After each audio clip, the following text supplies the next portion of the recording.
All right, we're on to trait description bias. So one way of looking at this is I look at myself and I know that I have a lot of variation in my mood, my personality, my ideology, and stuff of that nature. It's always changing and I'm more aware of it.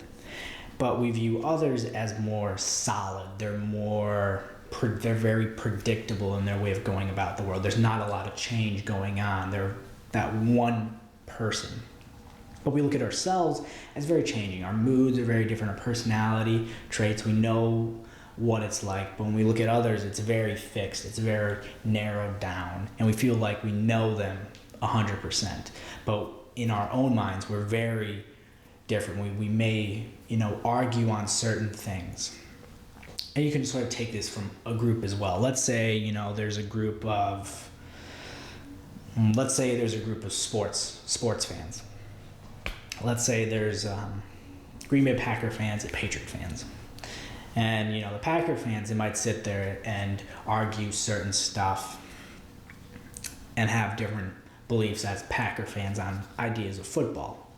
But then they might look over and look at Patriots fans like, oh, they're very stuck up, blah, blah, blah. They must be cheaters, stuff like that. But then you look over at the Patriots and they're like, I think Tom Brady is really great. Other ones may be like, I like the Patriots, but I don't think Tom Brady is as good as people say. I think it's a lot more Belichick and stuff like that. And then they might look over at the Green Bay and be like, oh, Aaron Rodgers is, not that good or whatever. And you take ideas, you look at your group as more fluid, but when you look at other groups, it's like that is their one ideology. You can even turn this over and look at politics as well. Democrats versus Republicans, liberals, conservatives, stuff of that nature. And you can say, hey, let's say that you're a Republican and you have certain beliefs and you characteristics of yourself, and you know other people in your group and you know that there's a bit of difference on like how things should be done. It's more fluid. There's a lot more variation in ideas. But when you look over at Democrats, you're like, oh, they're all one-minded. They all hold this one ideology.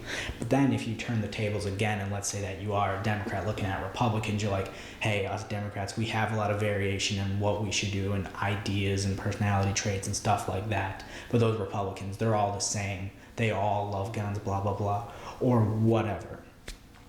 So that is trait association bias. It's a pretty big one. I think it's a good one to get another grasp on.